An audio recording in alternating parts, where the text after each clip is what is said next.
জিতেও মোদীর মন্ত্রিসভায় ঠাঁই হলো না এই নেতাদের। বাদ পড়লেন এক সময় মন্ত্রিত্ব সামলানো একাধিক নেতা নেত্রীরা। তারা রয়েছেন সে তালিকায়, এক নজরে দেখে নিন। প্রধানমন্ত্রী হিসেবে তৃতীয়বারের জন্য দেশের মসনদে বসলেও এবার অনেক কঠিন পরীক্ষার মধ্য দিয়ে প্রধানমন্ত্রী হতে হয়েছে নরেন্দ্র মোদীকে। কারণ বিজেপি এবার একক সংখ্যাগরিষ্ঠতা পায়নি, আর তার ফলেই শরিকদের উপর ভর করে সরকার গঠন করতে হয়েছে। অন্যদিকে সরকার গঠনের পাশাপাশি তৈরি হয়েছে মোদীর নতুন মন্ত্রিসভা, যে মন্ত্রিসভায় জায়গা হয়নি পুরাতন একাধিক হেভিওয়েট বিজেপি নেতাদের। তারা কোন মন্ত্রিত্ব পেলেন দেখে নিন। কেন্দ্রীয় সরকারের ক্রীড়া, তথ্য ও সম্প্রচার মন্ত্রণালয়ের দায়িত্ব আগে ছিল অনুরাগ ঠাকুরের ঘাড়ে। তবে এবার হিমাচল প্রদেশের হামিরপুর থেকে তিনি জিতেও কোনো মন্ত্রিত্ব পাননি। পশ্চিমবঙ্গ থেকে মন্ত্রিত্বে থাকা স্বরাষ্ট্র মন্ত্রণালয়ের ডেপুটি নিশীথ প্রামাণিক ভোটে হেরে যাওয়ায় মন্ত্রিত্ব পাননি। 2024 সালের লোকসভা নির্বাচনে জিতেও মোদীর মন্ত্রিসভায় জায়গা পেলেন না নারায়ণ রানে। গতবার তিনি ক্ষুদ্র, ছোট ও মাঝারি শিল্পের মন্ত্রী ছিলেন। বৈদ্যুতিন ও তথ্য প্রযুক্তি বিভাগের মন্ত্রিত্বের দায়িত্ব সামলানো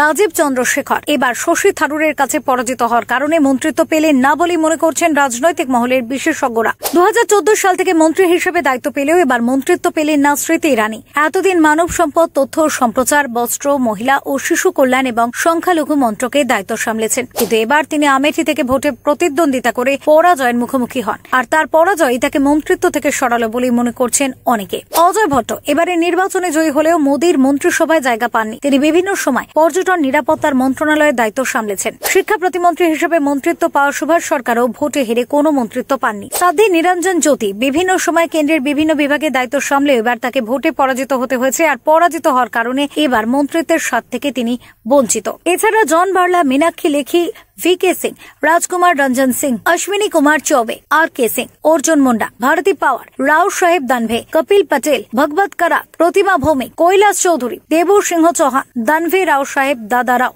দর্শনা বিক্রম জরদোস, কৌশল কিশোর, ভগবন্ত খুভা, ভগন সিং কুলস্তে, মঞ্জাপাড়া মহেন্দ্র ভাই, অজয় কুমার মিশ্র, মহেন্দ্রনাথ পান্ডে, কপিল মোরেশ্বর পটেল, ভারতী প্রবীণ পাওয়ার, সোম প্রকাশ, পরশুত্তম রূপলা, রাজকুমার রঞ্জন সিং, অজয় মিশ্র টেনি, রামেশ্বর তেলি, বিশ্বেশ্বর টুডু, ভানু প্রতাপ সিং বর্মা আগে বিভিন্ন সময় মন্ত্রী থাকলেও এদের অনেকে এবার ভোটে টিকিট পাননি, কিংবা ভোটে প্রতিদ্বন্দ্বিতা করেননি, অথবা জিতে বাহিরেও মন্ত্রিত্ব পাননি। উল্লেখ্য, এবার মোদীর মন্ত্রিসভায় মোট প্রধানমন্ত্রী সহ 72 জন রয়েছেন। Bureau report, talk to time.